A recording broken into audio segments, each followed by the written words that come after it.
Marlo Roy Godfrey was born on March 7, 1924 in Ortley, South Dakota. His parents were George Roy Godfrey and Lenoya Christina Godfrey. In 1935, Marlo moved with his parents and sisters, Lucille and Dolores, to Millbank, South Dakota. In 1940, his parents decided to move again to Wilmot, South Dakota. It was then on May 19, 1943, that Marlo traveled across the state line to Minnesota to enlist in the Navy.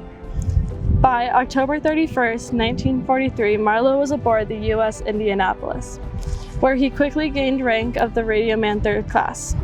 He transmitted radio signals and processed all forms of communication between the aircraft's onshore activity and onboard activity.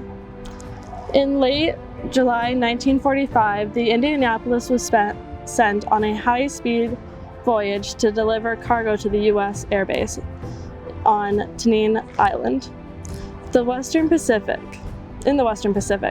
No one on board knew that the cargo had parts for the new atomic bombs. Completing the delivery on July 26, the USS Indianapolis proceeded to Guam and then was sent to Leyte Gulf in the Philippines.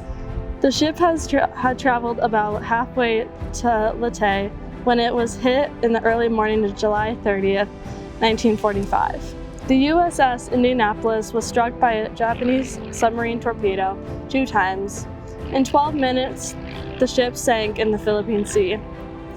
Marlo died at the age of 21, along with 879 of his shipmates.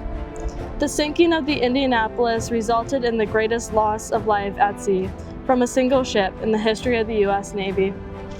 Marlo Roy Godfrey's remains were unaccounted for, and he was remembered at the Tablets of the Missing in Manila, Philippines, and at the USS Indianapolis National Memorial in Indianapolis, Indiana. Mr. Godfrey was also memorialized in the Black Hills National Cemetery. In honor of his dedication for protecting and serving our country, Marlo Roy Godfrey was awarded the Purple Heart Medal. I am proud to be able to share his story of sacrifice.